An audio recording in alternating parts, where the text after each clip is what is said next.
Hello everyone, welcome back to my channel. আবারও একটি ছোট্ট পর্বতে আপনাদের অনেক অনেক ওয়েলকাম। কোজাগরী লক্ষ্মী পুজোর অনেক অনেক শুভেচ্ছা, বড়দের প্রণাম, ছোটদের ভালোবাসা। আজকে এই লক্ষ্মী পুজোর দিন আমি তৈরি করব নারকেলের নাড়ু।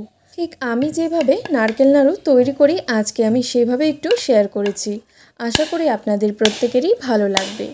এই নারকেলের নাড়ু বানানোর জন্য এখানে দুটো নারকেল নিয়েছি এবং নারকেলগুলোকে এবার ভেঙে নিচ্ছি। নারকেল নাড়ু আমরা প্রত্যেকেই বানাতে জানি, তবে সবার প্রসেসটা একটু অন্য ধরনের থাকে। আমি আজকে যেভাবে বানিয়েছি আজকে সেইভাবে একটু শেয়ার করেছি। এখানে নারকেল দুটো ভেঙে নিয়েছি। এইবার একটা কাটারের মাধ্যমে নারকেলগুলোকে কুড়িয়ে নিচ্ছি। এখানে নারকেলগুলোকে খুব ভালো করে কুড়িয়ে নিচ্ছি। দুটো নারকেলকেই খুব ভালো করে কুড়িয়ে নেওয়া হয়ে গেছে। এবার এতটা পরিমাণে নারকেল বেরিয়ে গেছে। এই নারকেলের দানা দানাগুলো একটু বড় বড় হয়েছে, সেক্ষেত্রে আমি একটু এটাকে ব্লেন্ড করে নেব একটা মিক্সিং জারের মধ্যে।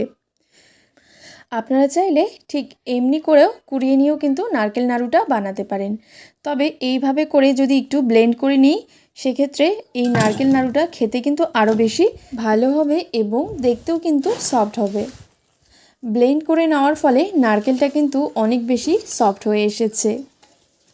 এই তো দেখতেই পাচ্ছেন কতটা বেশি কিন্তু সফট হয়ে এসেছে। এবার এই নারকেল নাড়ুগুলো এবার তৈরি করে নেব।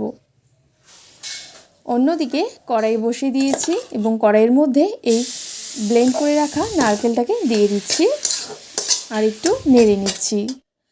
দুটো নারকেলের জন্য আমি 2 বাটি চিনি নিয়েছি, চিনিটা দিয়ে দিচ্ছি। এবার সব কিছুকে ভালো করে এখানে নাড়িয়ে নিচ্ছি আর ফ্লেভারের জন্য দিয়েছি 2টো এলাচ। এরপর 1 প্যাকেট গুঁড়ো দুধ নিয়েছি, গুঁড়ো দুধটা দিয়ে দিচ্ছি। গুঁড়ো দুধ এই জন্য ব্যবহার করেছি যাতে নারকেল নাড়ুগুলো খেতে আরও বেশি টেস্টি হয়। এবার সব কিছুকে ভালো করে এখানে মিশিয়ে নিচ্ছি। মেশাতে মেশাতে ঠিক এই রকম একটা পর্যায়ে চলে আসবে। এটাকে কিন্তু একদম মিডিয়াম ফ্লেমে অনবরত নাড়তে থাকতে হবে। বেশ কিছুক্ষণ কড়াইয়ের মধ্যে নাড়াতে নাড়াতে এইরকমভাবে যখন নারকেলটা চিনির সাথে ভাজা হয়ে যাবে তখন সেটাকে বুঝে নিতে হবে যে নারকেলের পুরটি কিন্তু তৈরি হয়ে গেছে। এখানে এই নারকেলের পুরটি তৈরি হয়ে গেছে আর আপনারা একটু হাত দিয়ে বুঝে নেবেন যে একটু চটচটে ভাব হয়েছে কি না। এখানে এই পুরটি তৈরি হয়ে গেছে। এবার এটাকে নামিয়ে নেব। ফ্লেমটাকে একদম বন্ধ করে একটু ঠান্ডা করে নিচ্ছি। এবার এটাকে নামিয়ে নিচ্ছি। এবার এই নারকেল নাড়ুগুলো তৈরি করে নেব। অল্প করে হাতের মধ্যে নিয়েছি আর এইরকম একটু চেপে চেপে দিয়ে তারপর এইরকম করে গোল গোল করে নিয়ে নিচ্ছি। ঠিক একটা নারকেল নাড়ু তৈরি হয়ে গেছে। আবারও আরেকটি তৈরি করে দেখাচ্ছি। প্রথমে একটু হাতের মধ্যে প্রেস করে করে এটাকে গোল গোল করে ঘুরিয়ে নিতে হবে।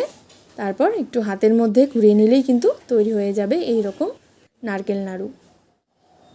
একইভাবে সবগুলোই আমি তৈরি করে নিচ্ছি। এখানে নারকেল নাড়ু বানানো কিন্তু ভীষণই সহজ। আপনারা চাইলে যে কেউ কিন্তু এই নারকেল নাড়ু কিন্তু বানাতে পারেন। ভীষণই সহজ পদ্ধতিতেই আজকে এই নারকেল নাড়ুর রেসিপিটি শেয়ার করেছি। আশা করি আপনাদের প্রত্যেকেরই ভালো লাগবে। পুজো ছাড়াও আপনারা চাইলে কিন্তু এমনি দিনেও এই নারকেল নাড়ুগুলো বানাতে পারেন।